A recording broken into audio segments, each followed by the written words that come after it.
Hello, I'm Nadiah, and I'm going to present this topic called Virtual Learning Space and Inquiry into Academics Transition, Engagement and Digital Skills. We are from the Asia Pacific of University of Technology and Innovation. That's me on the left, Nadiah.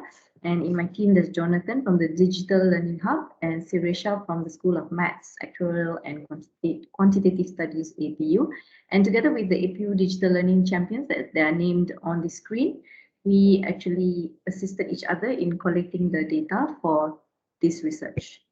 Okay, so I'll cover this flow of presentation and focus on the literature review related to ODL, transition experience, student engagement, and digital skills. Okay, so starting with firstly the context of discussion.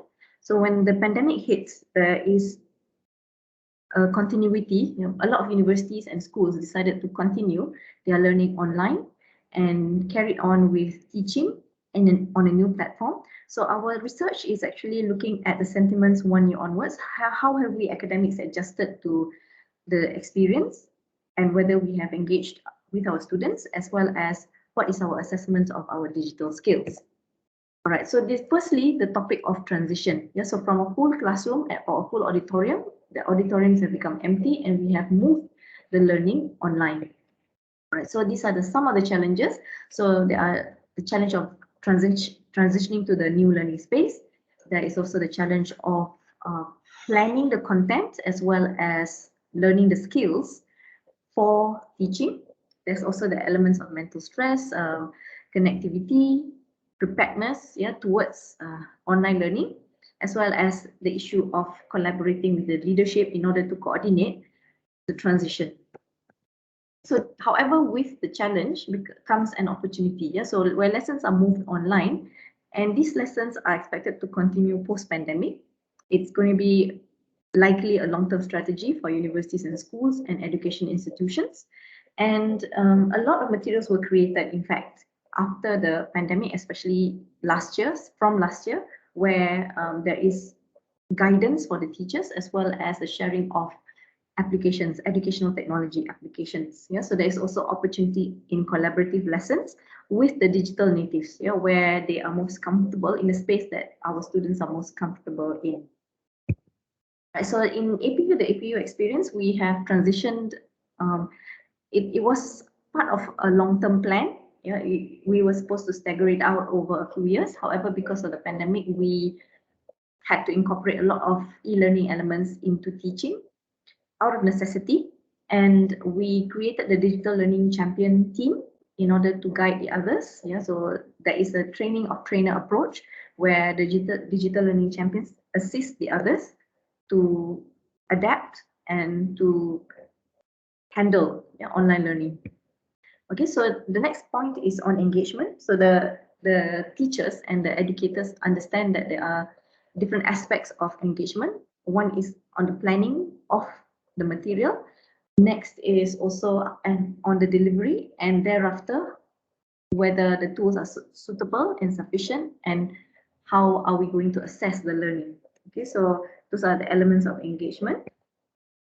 For APU, we engage with our students on two platforms mainly. One is Moodle, which is our learning management system, and the other one is Microsoft Teams, which is our collaborative platform. So with this, lessons are done, and we use the educational technology apps to supplement and to engage with our students.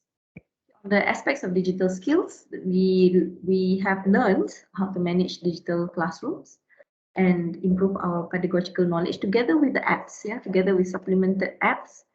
We also do teaching hacks to improve our grading method and to make it more efficient, as well as we consider a lot of engagement tools to fulfill the learning outcomes of the lesson. Okay, so in terms of our quantitative research, we did a survey once last year and more recently this year, to understand what was the sentiments then and what are the sentiments now.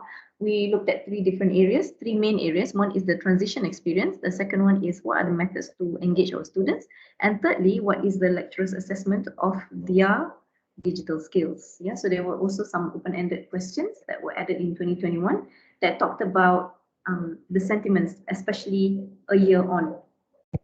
Okay, so these are the key findings. So the good news is that more than 80% of academics are comfortable now in the new space of teaching, and they find assurance in the support provided from the technical perspective as well as from the human perspective, whereby there's always someone to call or to help you with your issues. Okay, so there's also improved engagement. So mainly for one-to-one engagement, most lecturers are comfortable with the engagement level. However, the focus or the need to improve is on the group collaboration and group activities inside class. In terms of digital skills, a small number rated, about 30 to 40% rated their skills as advanced, while the majority consider their skills as basic or intermediate. So the approach for the organization is to overall make the improvement and transition from basic to intermediate and from intermediate to advanced. Okay, so these are the overall findings in a table format. So the good points, there is better adaptation, better support, yeah, and in terms of digital skills, the improvement areas is on the work-life balance. That is also echoed in the open-ended questions. In terms of mastery as well as recognition, there's also issues of social isolation at a lesser extent, and also the issue in relation to subscription of tech tools, yeah, for the full license. Okay, so these are the conclusions. So basically, there is adaptation, there is digital support provided, engagement is also seen and actually willed. Yeah, it is actually planned and observed, and digital skills have also improved. However, there is opportunity in improving from intermediate to advanced or basic to intermediate. And in terms of the social connection, this came out quite recently and quite interesting as well, because we have our counselor having sessions with members of staff to talk about the experience, yeah, the feelings element, yeah, they call it the mood sessions. So focusing on well-being, connection, as well as work-life balance with self, as well as with colleagues and with family. All right, so our presentation, any questions and comments, please direct them to us via email. Thank you for listening to our presentation.